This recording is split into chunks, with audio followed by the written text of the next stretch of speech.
Irmãos, bom dia. Eu queria convidá-los para a leitura do texto do Evangelho de Marcos.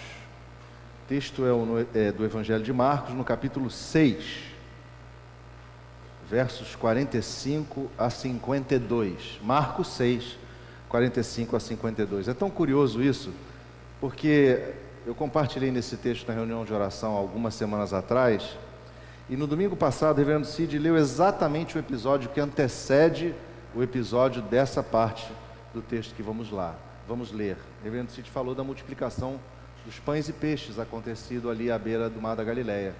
E hoje nós vamos falar sobre a experiência daqueles homens no mar da Galileia. O texto então é Marcos 45 a 52, se você puder acompanhar. Diz assim o Evangelho: Logo a seguir, compeliu Jesus os seus discípulos a embarcar e passar adiante para o outro lado, a Betsaida, enquanto ele despedia a multidão. E tendo-os despedido, subiu ao monte para orar. Ao cair da tarde, estava o barco no meio do mar e ele sozinho em terra. E vendo-os em dificuldade a remar, porque o vento lhes era contrário, por volta da 4ª vigília da noite veio ter com eles, andando por sobre o mar, e queria tomar-lhes a dianteira. Eles, porém, vendo-o andar sobre o mar, pensaram tratar-se de um fantasma e gritaram, pois todos ficaram aterrados à vista dele. Mas logo lhes falou e disse: Tende bom ânimo, sou eu, não temais. E subiu para o barco para estar com eles, e o vento cessou. Ficaram entre si atônitos, porque não haviam compreendido o milagre dos pães. Antes, o seu coração estava endurecido. Palavra do Senhor até aqui. Vamos orar mais uma vez. Senhor nosso Deus, a Ti seja toda a honra e toda a glória. Nós queremos neste momento humildemente pedir a Tua ajuda para que possamos entender este texto e possamos, Senhor, extrair dele aquela mensagem que o Senhor tem para nós no dia de hoje. Que o Senhor nos fortaleça, Senhor. Abra as nossas mentes e os nossos corações e nos mantenha aqui atentos, Senhor, à Tua palavra, para que dela possamos colher aquilo que o Senhor deseja para nós. É a nossa oração e a fazemos assim, em nome de Jesus. Amém. Meus irmãos, contar histórias é uma das coisas mais fascinantes da vida, né? Quanto mais experiente a gente vai ficando, mais o nosso rol de histórias para contar vai aumentando, né? E a gente vai sendo exposto a diversas situações, a diversas condições, a diversos momentos, né? Muitos deles bons, outros nem tanto assim. De fato, a gente acaba tendo um rol de histórias boas e histórias ruins, né? Inclusive, essa história de contar história está tão famosa, está tão em voga, que eu não sei o quanto vocês sabem, mas as empresas têm usado isso como ferramenta de comunicação e de aprendizado. É o famoso storytelling. As empresas têm usado isso como uma ferramenta de comunicação das suas ideias, dos seus produtos e também até mesmo da formação, do conhecimento da sua equipe. E se a gente parar para pensar, você e eu passamos uma boa parte do nosso processo de aprendizado em família ouvindo histórias desde criança. Mas a grande questão é o quanto a gente consegue extrair de lição das histórias que a gente ouve, né? Eu me lembro, por exemplo, e me permitam alguns exemplos de histórias pessoais, quando pela primeira vez eu passei por um terremoto. Foi no dia 17 de outubro de 1989, às 5h04 da tarde. E durou 16 segundos, e aquilo parecia uma eternidade. E eu temi pela minha vida, irmãos. Eu fiquei numa situação muito complicada, um terremoto de 6,9 graus na escala Richter, lá na Califórnia. Eu confesso que eu fiquei balançado. Mas também me lembro de uma situação, quando eu em casa trabalhando de home office, meu filho pequeno, uma moça que trabalhava conosco na cozinha, e eu ouço um burburinho na rua, coloco o rosto para ver o que era. Tinha um carro de bombeiro. Eu falei, ué, tá pegando fogo aonde? Né? Quando eu vou e resolvo entender o que está acontecendo e abro a porta de casa, eu morava no 3º andar, era fumaceiro só, eu não enxergava nada à minha frente. Estava pegando fogo no apartamento do 1º andar, e eu com o filho em casa sem saber o que fazer. Foram momentos de desespero. Mas eu lembro também, uma vez que eu saí para pescar e eu tive uma pane elétrica no motor da lancha lá na entrada da Baía de Angra dos Reis, na boca da barra que a gente chama, longe da terra. A um lado tinha a Ilha Grande, outro lado Restinga da Marambaia, e a gente pescando um canal à deriva, onde passavam cargueiros que levavam minério para o porto de Itaguaí. E aquela situação foi bem complicada. Eu me lembro também um dia que saí cedinho, 6h30, eu fui pastor em Angra dos Reis, 6h30 da manhã de um domingo, indo lá, eu era o pregador, quando no caminho, logo na chegada da entrada da Avenida Brasil, perto do Into, eu sou rendido por marginais com arma na minha face, fuzil na face da Andréia, e foi uma situação bem complicada. Irmãos, são muitas histórias, a gente passa por muitas situações, mas a grande questão é, como que a gente entende essas histórias na perspectiva do plano de Deus, do que Deus tinha para me ensinar ali? E nós estamos aqui diante de uma história que é, por sinal, narrada por 3 pessoas, 3 evangelistas, Mateus, Marcos e João. Uma história que na verdade acontece num ambiente que não é muito talvez o nosso, mas que pode nos trazer muitos ensinamentos e muitas respostas aos nossos porquês. Eu queria então propor a você, nessa manhã, que o tema da nossa meditação é lições do mar.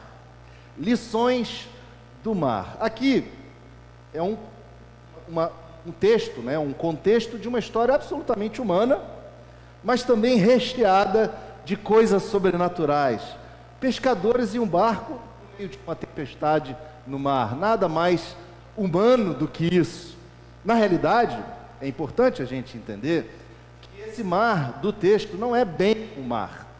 O mar da Galileia, ou mar de Tiberíades, ou lago de Genezaré, ou lago de Quinerete, na verdade não é um mar. Ele na verdade é um espelho d'água formado pelo rio Jordão, que desce lá do norte de Israel, das colinas do Golã, desce em direção ao Mar Morto, que é o mar salgado, e ali forma-se um espelho de água razoavelmente grande, pasmem, a 208 metros abaixo do nível do mar Mediterrâneo. É uma depressão.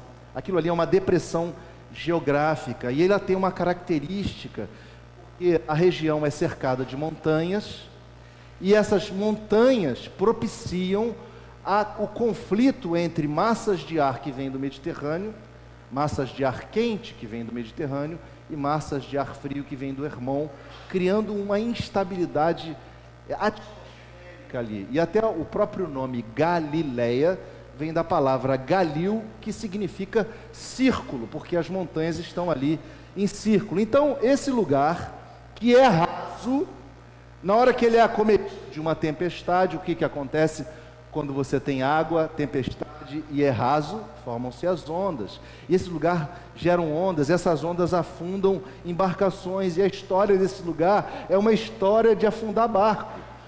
Recentemente, né, na nossa década, teve uma tempestade que gerou onda de 3 metros de altura. Não dá nem para imaginar onda de 3 metros de altura num lago. E para colocar em perspectiva, irmãos, só para vocês terem uma noção, o lago de Genezaré, o mar da Galileia, ele tem 13 quilômetros de norte a sul, mais ou menos, né? Perdão, 19 quilômetros de norte a sul, e tem 13 de leste a oeste.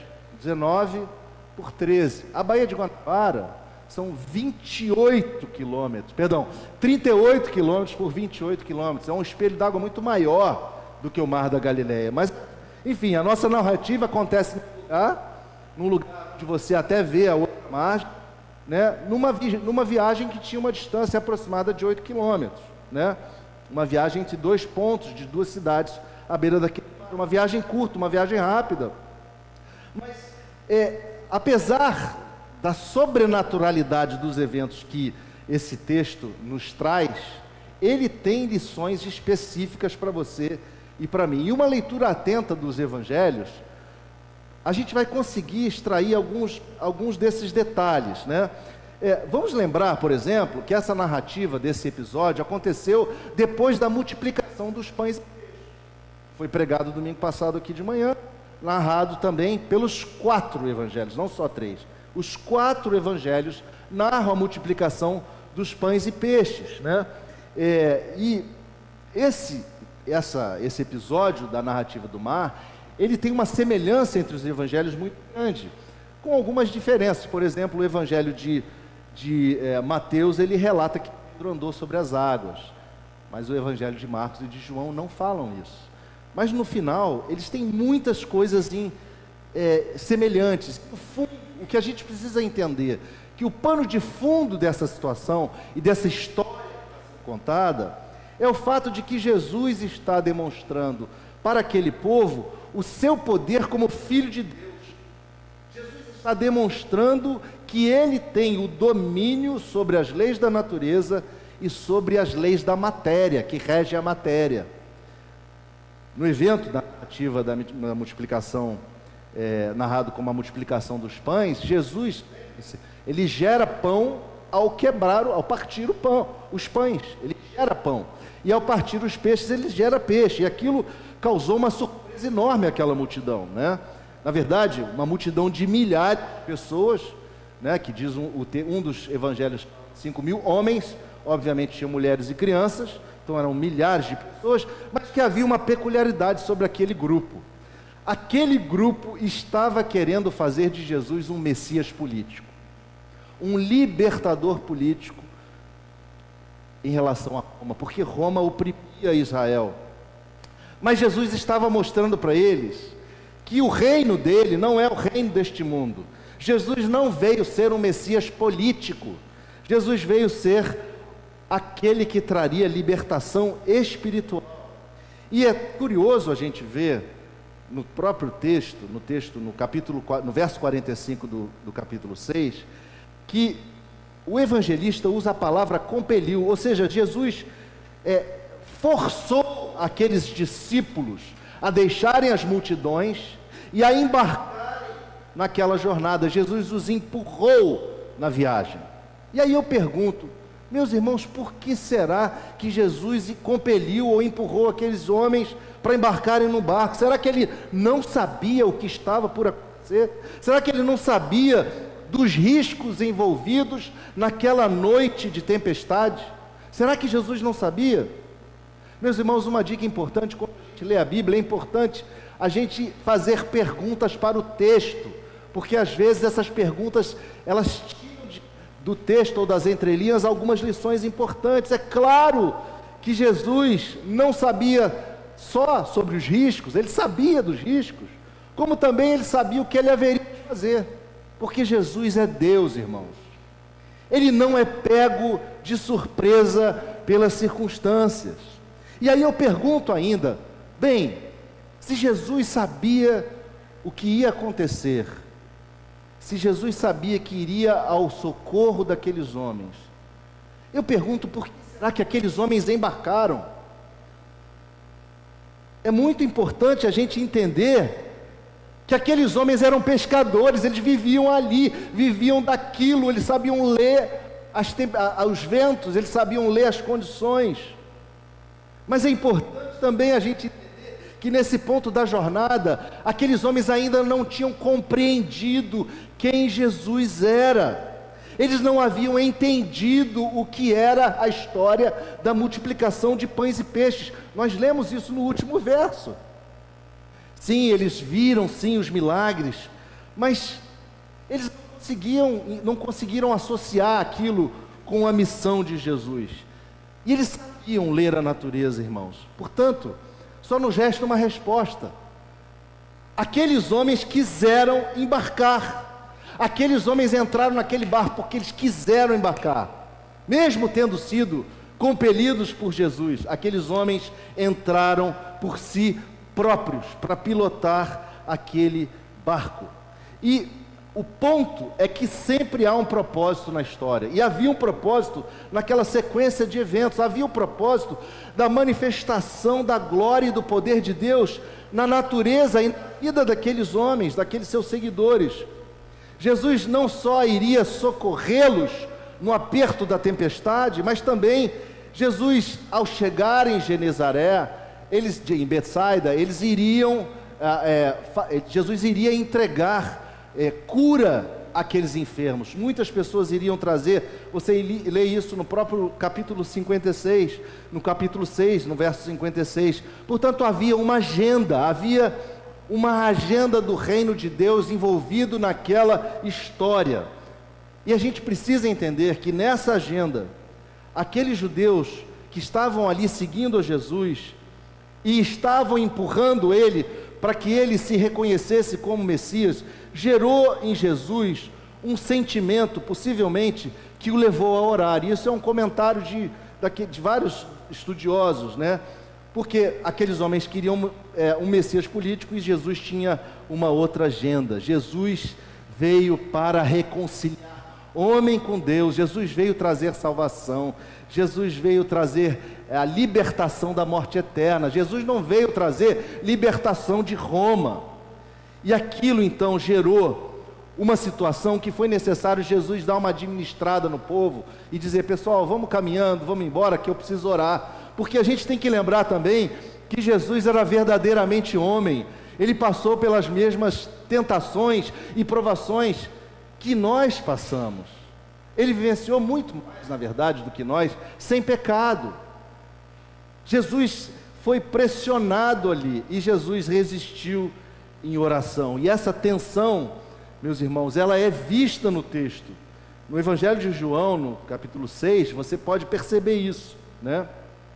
Um outro ponto importante para mencionar é a reação dos discípulos diante daquele socorro de Jesus, porque diz o texto que eles ficaram aterrados e atônitos, e eles começaram a dizer que ele era um fantasma, ou era um espírito, e isso não era uma reação dos crentes da religião judaica. Não se tinha isso no judaísmo, essa questão de ver espíritos, ou ver fantasmas. Isso era uma influência pagã. Então, aqueles discípulos estavam ali imersos numa sociedade cheia de crendices, mas Jesus foi lá socorrê-los, e no final, uma história que poderia ter sido uma grande tragédia, acabou terminando bem. Por quê? Porque Jesus interveio na situação. Aí você pode estar dizendo aí: ok, o que essa história tem a ver comigo? Que aprendizado eu posso extrair dessa história que esses evangelistas me contaram? E aí eu quero recuperar o tema da nossa reflexão, lições do mar. E a primeira delas é a seguinte: Jesus está no controle, não você. Vou repetir: Jesus está no controle, não você. Quando a gente volta lá no verso 45, que eu já citei, né, o fato de Jesus forçar aqueles homens a entrarem no barco, nos remete a um conceito teológico da soberania e da providência de Deus. Porque Deus, por sua soberania, os impeliu a entrar naquele barco, mas depois, por sua providência, foi lá em socorro para livrá-los do naufrágio. Meus irmãos, Jesus deu a ordem para que eles entrassem, mas aqueles homens foram os que remaram. Percebam, eles entraram no barco, mas foram eles que remaram. E aí eu quero lembrar que nós somos agentes de Deus na história, na nossa própria história e na história de Deus. Mas nós agimos debaixo da soberania de Deus. Deus é aquele que nos move e efetua em nós tanto querer quanto realizar conforme a sua própria vontade. Escreveu assim Paulo aos Filipenses: tudo o que você e eu fazemos serve aos planos de Deus. Deus, pelo seu poder, rege as circunstâncias. Deus conduz as circunstâncias conforme o seu propósito para efetuar sua vontade soberana e nós, como agentes, através das nossas decisões, cumprimos os seus propósitos. Irmãos, nós somos responsáveis por nossas ações e por nossas escolhas, mas Deus opera todas as coisas conforme o conselho da sua vontade. Deus governa todas as coisas soberanamente, manifestando a sua providência. E quero dizer que isso deve aquietar o nosso coração. A gente pode ficar tranquilo com essa sensação, porque não existe circunstância que você e eu viemos a cruzar que não esteja subordinada aos propósitos de Deus. É claro, meus irmãos, todos nós entendemos a dificuldade de racionalmente processar isso, mas essa é a revelação de Deus, ela nos ensina assim, é o que a gente encontra lá, e é tão forte isso, que desde a nossa confissão de fé de Westminster, lá no capítulo 5, aqueles irmãos pastores que se reuniram para escrever a confissão de fé, eles tentaram sintetizar essa visão, e ela diz o seguinte, acerca da providência de Deus: pela sua muito sábia providência, segundo a sua infalível presciência e o livre e imutável conselho da sua própria vontade, Deus, o grande Criador de todas as coisas, para o louvor da glória da sua sabedoria, poder, justiça, bondade e misericórdia, sustenta, dirige, dispõe e governa todas as suas criaturas, todas as ações e todas as coisas, desde a maior até a menor. Meus irmãos, aquela tempestade fazia parte dos planos de Deus. E tudo bem, a gente sabe que aquele lugar era propício a tempestades, e a gente sabe também que aqueles homens sabiam ler o vento, mas mesmo assim eles embarcaram. Eles podiam ter cortado caminho por terra, até era comum, eles podiam ter ido por terra, até era comum, era mais longo, mais longe, mas eles decidiram cortar caminho pelo mar, e isso fazia parte. Eles embarcaram uma viagem de aproximadamente 8 quilômetros, e aí, eu, como sempre sou meio nerd com essas coisas, eu comecei a fazer conta, e comecei a pensar, que cenário é esse, como é que isso acontece, porque aconteceu já escuro. O texto nos fala que aconteceu ao entardecer, e que alguma outra coisa aconteceu na quarta vigília da noite. O que é isso? Bom, no tempo dos judeus, o tempo era marcado da noite, a partir das 18 horas, era marcado pela primeira, segunda, terceira e quarta vigília, todas elas de 3 horas. Então era das 6 às 9 da noite, das meia-noite, da meia-noite às 3 e das 3 às 6 da manhã. Irmãos, o texto fala que na quarta vigília da noite, ou seja, por volta de 3 horas da manhã, aqueles homens lutavam contra a tempestade no meio do mar, remando contra o vento. Meus irmãos, um barco a remo anda mais ou menos a 2 nós, que é 3,6 km por hora, mais ou menos, que em condições normais de temperatura e pressão, iam chegar ao seu destino em menos de 2 horas. Queridos, aqueles homens foram vistos por Jesus. Jesus os vê, o texto diz, e era madrugada. E o texto de João fala que eles já tinham remado entre 25 e 30 estádios, o que era aproximadamente 5 a 6 quilômetros. Era 3 da manhã, faltava quase um pouquinho para chegar. Mas, meus irmãos, aqueles homens estavam há 9 horas remando, sem sair do lugar. Como assim? 9 horas remando. Por que será? Por que será? Eles poderiam ter tentado chegar e buscar a margem, né, amarrar o barco e ir a pé. Eles continuaram remando. Por quê, irmãos? Porque eles eram autossuficientes como nós. Porque eles eram autossuficientes como nós. Eles devem ter dito assim: de mar, deixa que eu entendo. De mar, deixa que eu cuido. Porque eu sei, trabalho aqui. Irmãos, nós nos achamos os tais, muitas vezes, diante dos nossos problemas. E a gente diz assim: deixa comigo, que eu sei resolver. Deixa comigo que está no meu controle. E na realidade, nos perdemos em nossa incompetência e nessa síndrome de autonomia. Mas é exatamente na hora da fraqueza, é exatamente na hora da nossa incapacidade de resolver as nossas próprias questões, que Jesus vem nos socorrer, e isso está lá na narrativa. Eu quero dizer a você que você pode estar insistindo contra uma tempestade. Você pode estar aí há muito tempo insistindo contra uma tempestade. E a minha proposta para você é: chama Jesus para o seu barco. Chame Jesus, porque Ele é de fato aquele que tem o controle da situação. É Ele quem vai acalmar a tempestade. É Ele quem vai fazer você chegar em segurança ao porto. Sim, meus irmãos, nós somos responsáveis por nossas escolhas, mas nós não precisamos levá-las a cabo sozinhos. Nós podemos clamar e pedir ajuda a Jesus. Portanto, Jesus está no controle, você não. Mas a segunda lição é que Jesus está nos vendo e nos socorre. E o texto diz que Jesus viu aqueles homens em dificuldade. Não sabemos se ele viu isso ao entardecer ou próximo da quarta vigília da noite e imediatamente foi encontrado, mas o fato é que Jesus viu e foi ao socorro.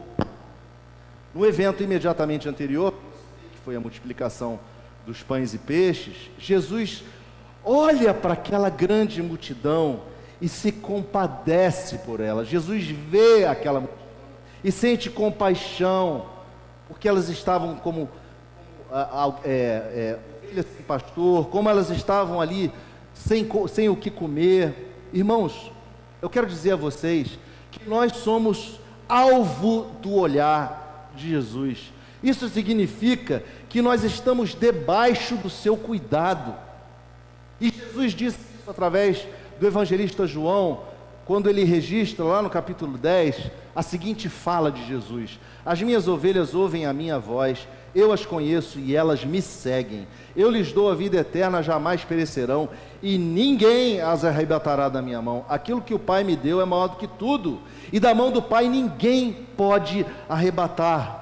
Meus irmãos, saber que nós somos alvo do olhar de Jesus é confortador. Saber que Jesus nos vê é algo que nos traz segurança, que nos traz firmeza, que nos traz alento. Saber que nós estamos guardados nas suas mãos e que temos a garantia da chegada a um porto seguro é absolutamente maravilhoso. Nós precisamos refrescar a nossa mente com esse olhar, com essa percepção de que Jesus nos vê, e ter essa certeza que Davi teve quando escreve no Salmo, quando Jesus diz para ele assim: instruir-te-ei e te ensinarei o caminho que deves escolher, e sob as minhas vistas te darei conselho. Meus irmãos, saibam, nós estamos encarando impactos dessas ondas, mas nós não estamos desamparados. Você está enfrentando uma onda pela proa, batendo contra seu barco, mas você não está só. Jesus está vendo a situação, Ele sabe o quanto está doendo, Ele sabe o quanto você está sofrendo, Ele conhece as suas angústias, Ele conhece as suas noites sem sono, Ele está olhando para você na sua circunstância, e Ele já pode estar trazendo a solução para esse problema, mas você insiste em ver fantasma. Você insiste em ver fantasma. Talvez o que você esteja precisando fazer é reconhecê-lo, é confiar nele. Talvez você esteja precisando seguir aquele conselho de Salomão, quando ele escreve em Provérbios 3, versos 5 e 6, dizendo: confia no Senhor de todo o teu coração, e não te estribes no teu próprio entendimento, reconhece-o em todos os teus caminhos, e Ele endireitará as tuas veredas. Meus irmãos, Jesus está te vendo, Jesus está nos vendo. Mas uma terceira e última lição é que quando Jesus aparece, o medo desaparece. Quando Jesus aparece, o medo desaparece. Meus irmãos, ficar no meio do mar escuro, numa tempestade daquelas terrível, com ondas batendo na proa, com água entrando, com eventualmente os companheiros murmurando, praguejando: por que eu fui sair dali? Por que eu entrei nessa roubada? O que eu estou fazendo aqui? Para de reclamar, ajuda a remar. Aquela confusão do barco, eu estou aqui só ilustrando, obviamente, porque aqueles homens eram homens que nem a gente, e a gente numa hora do desespero fala coisas que não deve falar, mas deve ser desesperador. Meus irmãos, aquele episódio que eu vivenciei e contei a vocês, só um pedacinho, eu estava numa lancha com o meu amigo, com 2 cunhados, sobrinho, e teve uma pane, e a gente estava pescando dentro do canal de 200 metros de largura, onde entram e saem cargueiros de minério lá do porto de Itaguaí, e a gente não podia estar ali, a verdade é essa. Só que o barco deu a pane, a gente perdeu a amarração da boia, jogamos a âncora bateu no fundo de areia, a maré vazava para fora, para o oceano, e o barco era arrastado para o meio do canal. E aí passa um navio, passou um navio antes, quando a gente ainda estava amarrado, passou um navio, nos viu em apuros, e não sei o que fez, mas nessa hora em que a gente está aderido, a gente veio e viu outro navio. Eu falei: gente, olha só, o crente falou: olha só, nós estamos salvos, vamos orar e vamos pedir a Deus para ter misericórdia, porque uma coisa, a gente vai ter que pular, ou nadar para Ilha Grande, ou nadar para Marambaia, ou tentar agarrar aquela boia ali, que não dá para segurar porque está cheia de caca. Mas irmãos, vamos orar. E eu confesso a vocês que eu fiquei muito aflito, muito aflito. Tive muito medo, mas Jesus nos atendeu. Sabe como? Aquele navio que estava saindo, de repente ele faz uma guinada a estibordo, ou à esquerda, saindo da Baía de Angra dos Reis, e ele passa beirando a Restinga da Marambaia. A gente não sabia, ali naquele lugar tem um canal de emergência de fuga de navios em apuros. Se acontece um problema no canal principal, existe um canal de emergência não marcado por boias, e a gente não sabia disso. Mas ali teve uma saída, ali teve uma solução. Meus irmãos, aqueles pescadores, eles estavam no barco, mas talvez eles não soubessem que podiam pedir ajuda a Jesus, porque eles não tinham entendido ainda quem Jesus era de verdade. E meus irmãos, na hora que a gente fica com medo, a gente paralisa. Na hora que a gente fica com medo, a gente fica sem capacidade de reagir. Aqueles homens, diz o texto, estavam aterrorizados e atônitos, baratinados, atordoados, abalados, confusos e desorientados. Todos esses são sinônimos. Essas são as características, irmãos, de pessoas que não reconhecem a voz de Jesus. Pessoas que são incapazes de ouvi-lo e vê-lo nas circunstâncias. De alguém que insiste em dizer que está vendo fantasmas. Mas Jesus está nos dizendo hoje: tenha bom ânimo, sou eu, não temas, não tenha medo.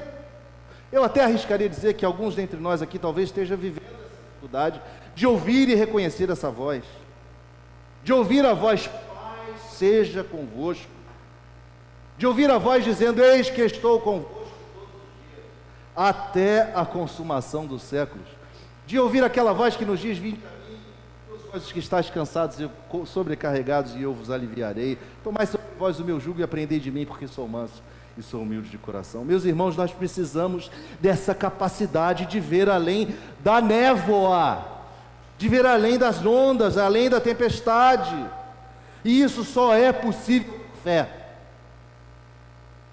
E se você está vacilante, se você está com dificuldade de ver, peça a Deus, peça fé a Deus, Ele vai te dar fé. Tiago nos diz que um coração em dúvida é semelhante à onda do mar, impelida e agitada pelo vento. Olha que coisa curiosa, no mar agitado da nossa vida, se você e eu duvidamos da capacidade de Deus em ouvir a nossa oração, o mar se torna o espelho da nossa existência. O mar se torna o espelho da nossa agitação, da nossa falta de equilíbrio. É mais fácil ouvir o ruído das ondas batendo no barco do que a voz de Jesus. Sabe por quê? Porque muitas vezes a gente está focado no problema e não na solução. Muitas vezes a gente está focado no problema e não na solução. É necessário enxergarmos aquele que, quando diz sossegai, as ondas cessam. E isso é um exercício que só você pode fazer individualmente, ninguém pode fazer por você. Você tem que experimentar isso. Eu queria então concluir essa meditação, voltando ao ponto que uma história só por si só, sem uma mensagem, sem um aprendizado, não gera valor. Nós precisamos entender que essa história vem nos dizer que em todas as circunstâncias, Jesus tem o controle e não eu. Que sempre somos alvo do seu olhar. E que com Ele no barco não há nada a temer. Quando Jesus aparece, o medo desaparece. Que Deus te abençoe.